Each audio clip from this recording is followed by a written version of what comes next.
Hello there folks, and thanks for joining me at my tying bench once again. And today's fly, I'm going to tie you up another simple dry fly pattern. This is a small little black fluttering caddis.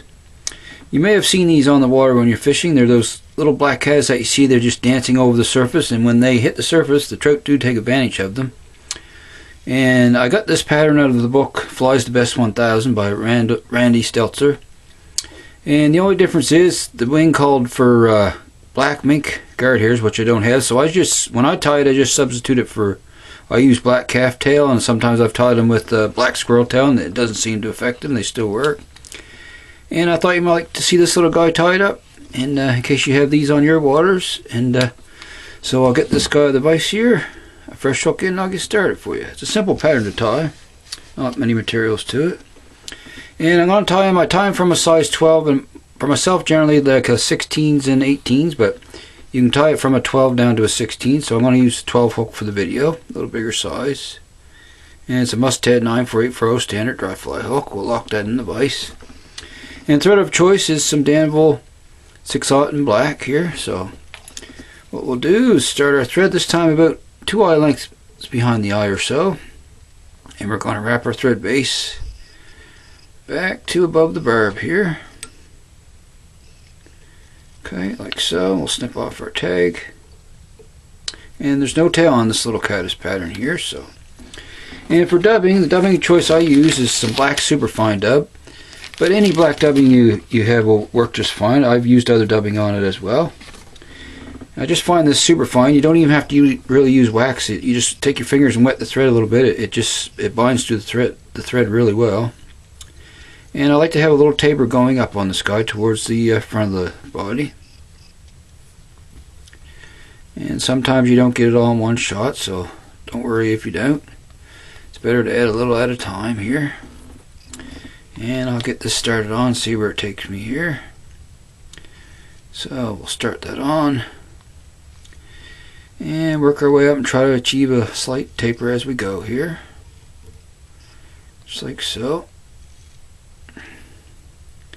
Okay, I think that's going to be fine right there. That's plenty. Okay, and there's our body. Simple as that. Now, for the wing, I'm going to use some black calftail, like I was mentioned there. So I'm just going to snip a little off here and get it in the hair stacker. And you don't want too of an overly thick wing on this guy, but you want a decent amount.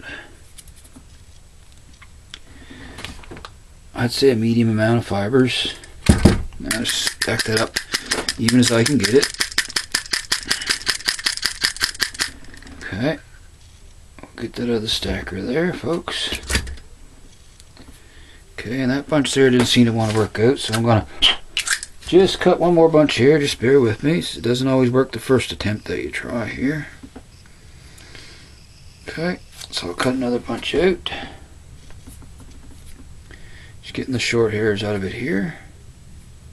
And I'll place this bunch in my stacker, and hopefully this will work out better for us. Sometimes calftail is like bucktail. It's hard to stack. It doesn't stack all that easy, so just gotta be patient with it. And this looks a little better this time, folks. Alrighty, so we're going to take our material here, our calftail, and measure this up for our wing. And I don't worry if I get a couple cut-ins in it too much. I don't think the trout are going to worry about it either, so.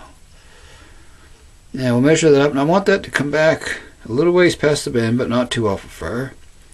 And I'm going to trim where I want those ends to be tied down, like so. Trim them square, and then before I tie them in, I like taking a little bit of super glue, whichever kind of super glue you have, or even head cement, and put a little tiny drop there where I'm going to set those right there before I tie them down. Okay, then I'm going to spin my thread counterclockwise, so my thread will come up around direction I want it to come down over those hairs, like so. Just like that there, and check for your distance. That's about the distance I want it to go back, and then I'm going to wrap back. Nice snug wrap, just like so. So there's our wing, folks. I'd say you come back past the bend about half a hook gap past the bend. Around there. Okay, I'm just going to trim a little of those off the front here. Just like so. Alright, now we're going to wrap forward to bind the rest of those fibers down. And that super glue will just make that wing stay in there for you for a long time. Adding that before you do your hackle. Okay, and now I have a black saddle hackle here sized out. I'm just going to use one hackle because these are quite long hackles here. And I'll tie that in right in front of the wing here. And we'll bind our little hackle stem all the way forward. And come in and snip him out like so. Okay. And that's where I'm going to stop my thread there, right behind the eye. Okay.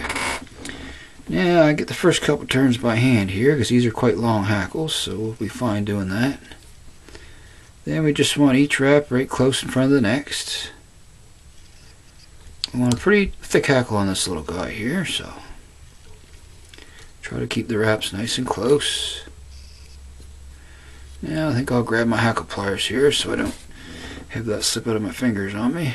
It's a good idea. And we'll probably get one more turn, folks. Well, it slipped out anyway, so okay, that happens, no worries. This time I'll grip the hackle with the pliers as I start. Sorry about that, folks, but it happens to all of us.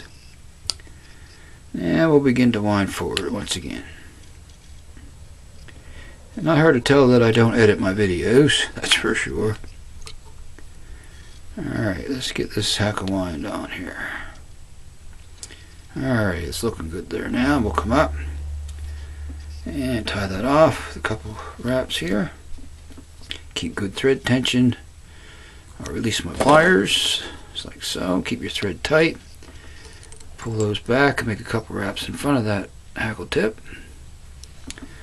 Then I'm going to come in with my thumb, steady my scissors, and snip that out of there. Just like so. And now we'll begin to form our head on the fly.